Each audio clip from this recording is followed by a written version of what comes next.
Hello दोस्तों, आपका स्वागत है हमारे चैनल एमबी स्टडी में। और आज हम राजनीतिक विज्ञान का चैप्टर 2 दो ध्रुवीयताओं का अंश सीखेंगे और जानेंगे इस चैप्टर में कैसे सोवियत संघ का विघटन हुआ। तो चलिए वीडियो को शुरू करते हैं।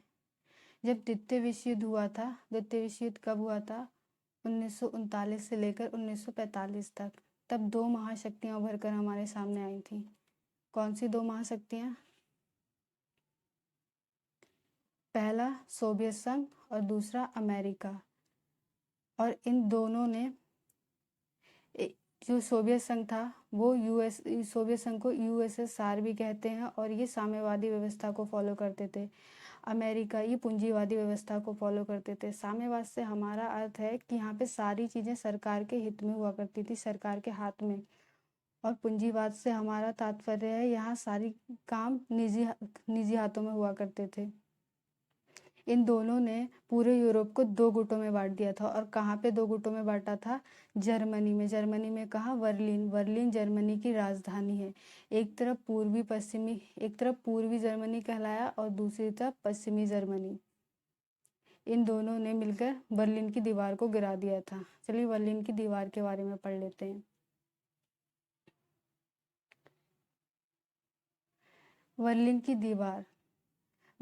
दीवार पूंजीवादी दुनिया और साम्यवादी दुनिया के बीच विभाजन का प्रतीक थी।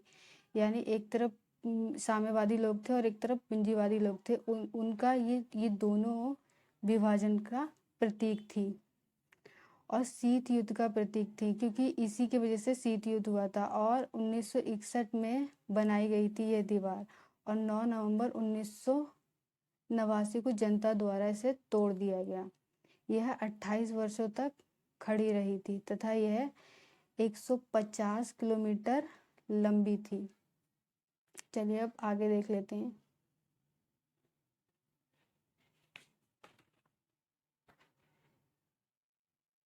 देखते हैं सोवियत संघ का गठन यानी यूएसएसआर का गठन कब हुआ और कैसे हुआ। देखते हैं 1917 की रूसी क्रांति के बाद समाजवादी सोवियत गणराज्य यूएसएसआर अस्तित्व में आया था।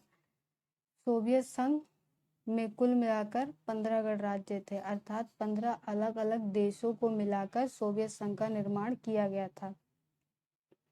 सोवियत संघ का निर्माण गरीबों के हितों को ध्यान में रखते हुए किया गया था।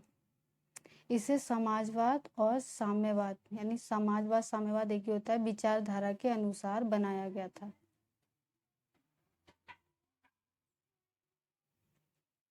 सोवियत प्रणाली क्या थी? चलिए सोवियत प्रणाली के बारे में जानते हैं।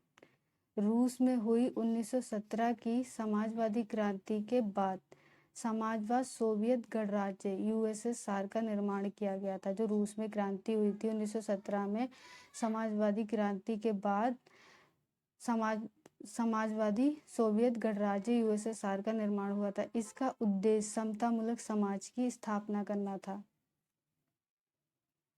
जिसमें पूंजीवाद व निजी संपत्ति का अंत करके समानता पर आधारित समाज की रचना करना था। यानी पूंजीवाद जिसे अमेरिका फॉलो करता था, वो जो निजी संपत्ति थी उसका अंत करके एक समानता पर आधारित समाज की रचना करना था। इसे ही सोवियत प्रणाली कहा गया। चलिए आगे देख लेते हैं।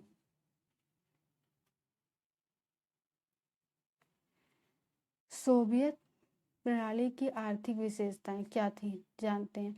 सोवियत प्रणाली समाजवाद पर आधारित थी। पहली विशेषता, सोवियत प्रणाली में नियोजन अर्थव्यवस्था थी। यानी यहाँ पे सारी चीज़ें प्लानिंग के तहत हुआ करती थी, जो चीज़ें वर्तमान में भी यूज़ हो जाएं और फ्यूचर में भी काम आ जाएं, इस तरीके से हुआ करती थी। यहाँ पे बेरोजगारी ना के बराबर थी।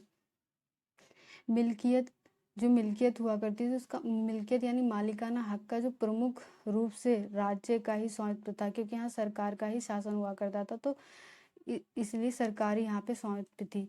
उपभोक्ता यानी उपभोक्ता उद्योग की वस्तुएं बहुत उन्नति है। पिन से लेकर कार तक चीज़ों का निर्माण किया जाता था। ऊर्जा के संसाधनों का विशाल भंडार था।